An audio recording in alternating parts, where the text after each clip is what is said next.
People warn you about red flags. They tell you to trust your gut. Look for signs.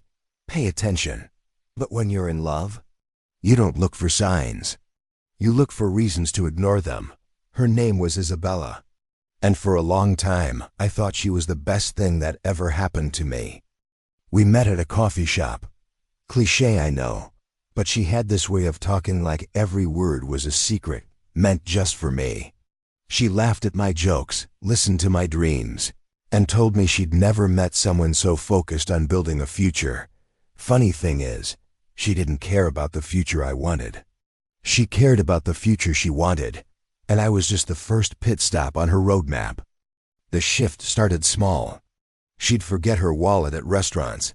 Then she'd accidentally leave her card at home. Then it was her rent being late. Then unexpected emergencies. And look, I'm not proud of it, but I kept covering for her. Not because I was stupid, but because I loved the version of her she pretended to be. Then came the moment that cracked everything. A friend of mine sent me a screenshot. A message from Isabella's private group chat. Guys, Matthew's seriously obsessed. I can get him to pay for anything. Might as well enjoy it before I leave. I stared at that screen for 10 minutes, trying to understand how the woman I held at night turned me into a joke during the day. I didn't cry. I didn't yell, but I felt something colder than anger settle in my chest. A simple realization. She had been playing me, and the game wasn't over yet. But neither was mine. The next day, she acted extra sweet. Hugged me a little tighter, spoke softer, held my hand longer. That's when I knew she wanted something big.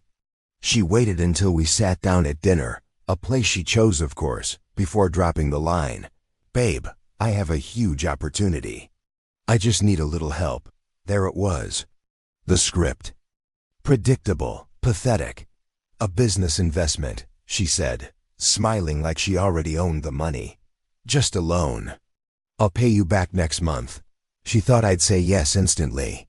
Instead, I smiled back and said, tell me everything. And she did. Too much, actually. Because when a liar thinks they've won, they get sloppy. She told me about her plan, the return, how she was finally serious about her future. Not once did she mention our future, and while she talked, I watched her eyes. She didn't look at me, not really.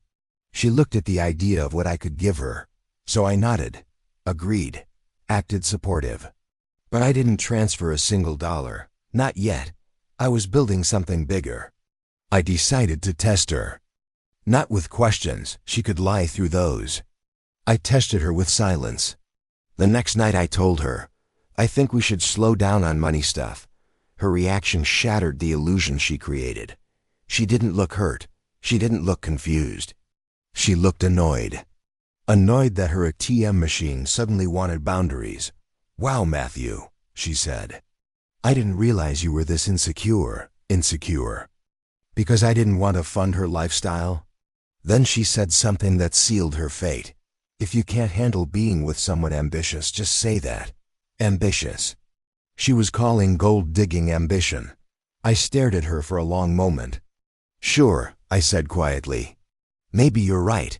What she didn't know was that I already had her entire group chat archived.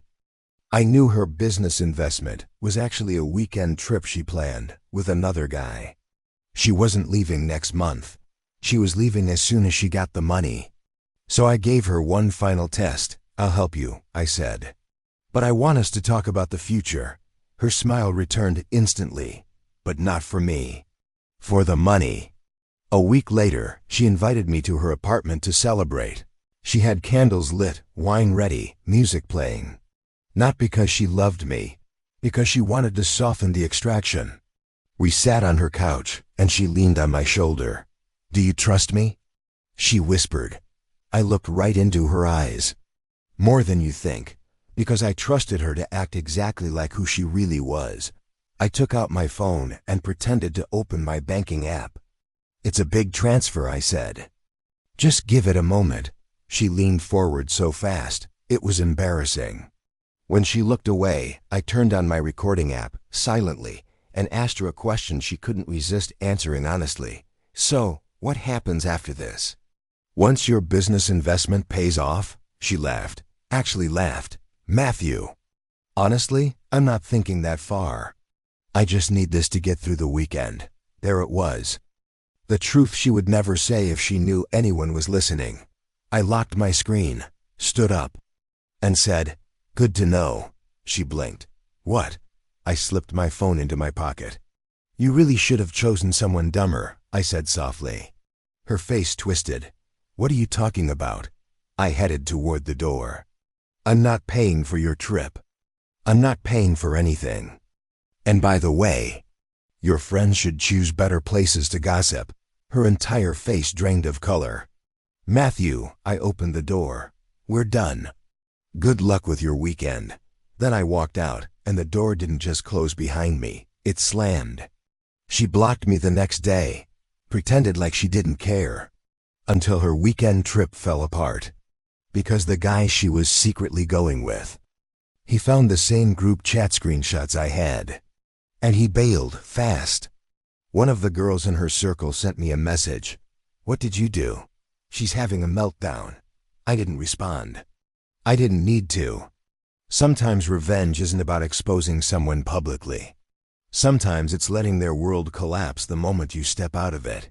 2 months later, I heard she moved back in with her parents.